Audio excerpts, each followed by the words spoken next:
মসজিদ থেকে আওয়ার পথে তারা তিনো ভাই আমরা ভাই তোরে দরিয়া মাররা চুরি জাটা সবটা লইয়া আইছে। আমি শুনিয়া আমার বার্তা কি আইছি।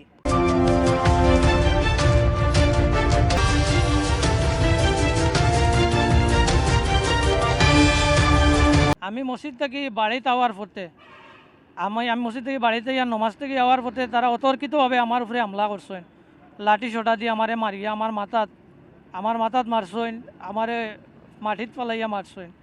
আমরা 3টা বছর থেকে কোনো নিরাপত্তা নাই। আমরা কোনো বাড়িতে রোয়ার আমরা একটা বাদে একটা মামলা দিয়ে আমার ভাই তোর উপরে ভাই আইনো বাড়িয়ে করে নাই। আমরা বাচ্চা খাচ্চা আছেন, খানির কোনো শৃঙ্খলা নাই।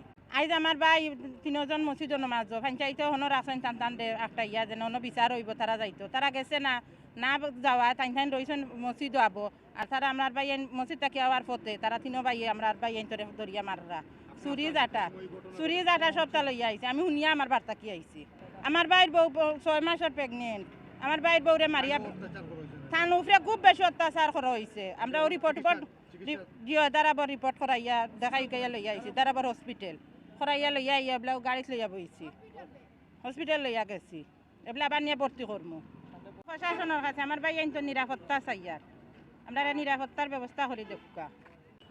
গাগুয়া গ্রামের জাবেদ হোসেনে একটার পর একটা মিথ্যা মামলা দিয়ে আমরা হয়রানি কররা 2024 সাল থেকে কৌটো মামলা চলে।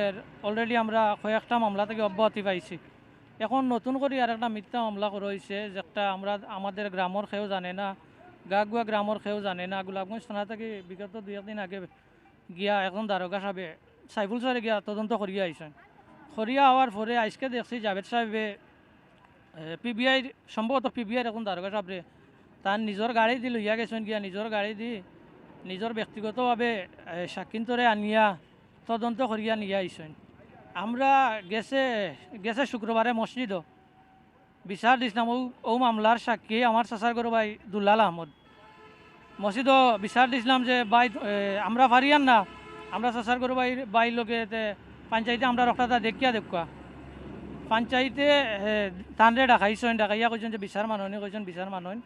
পরবর্তীতে আবার আমরা জিজ্ঞাসেন বিচার মানিনি, আমরা কইছি যে আমরাও বিচার মানি। বাদে তানরে আবার জিজ্ঞানি হয়েছে দুলাল আহমদরে, তাই কইছেন বুঝিয়া জানাইবা।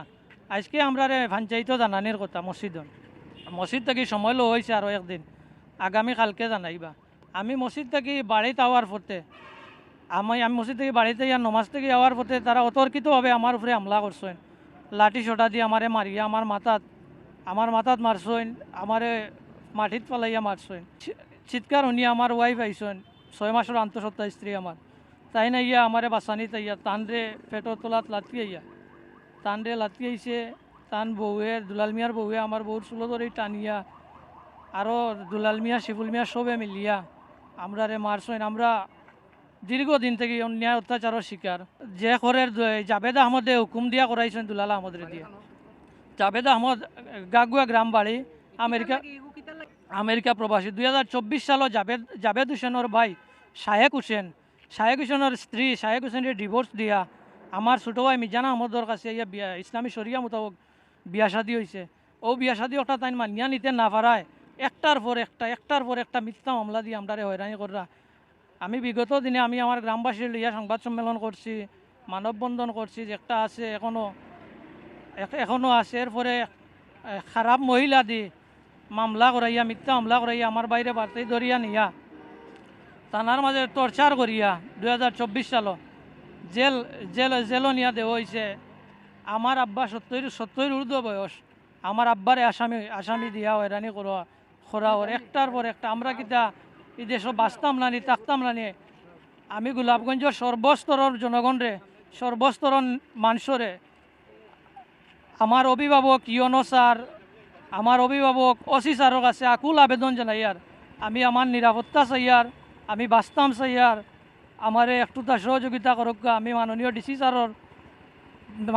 ডিসি স্যারের কাছে আকুল আবেদন জানাইয়ার আমার একটা তড়িৎ গতিতে দেখুক। আমি বাঁচতাম চাই, আমি সুন্দরভাবে সমাজে অন্য সব মানুষের লাগান বাঁচতাম চাই। আপনারা প্রয়োজনে তদন্ত করুক, বালা প্রশাসনের মাধ্যমে তদন্ত করিয়া দেওয়া। যদি আমরা এটা কোনটালয়ে জড়িত হয়ে আমরা বিচার করুক, আমরা বিচার মানি। আমরা যে আইনে যে জায়গা যে সাজা দিবে আমরা সাজা মাথা বাতিয়ে নিমু।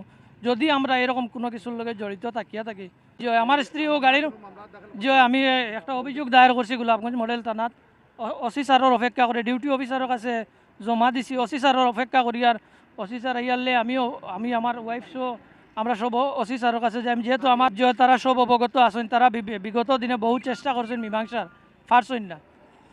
এই জাভেদ আহমদে খেউরে মানইন না। আমি বাঁচতাম চাই, আমি নিরাপত্তা চাই, আমি আমার ফ্যামিলির নিরাপত্তা চাই।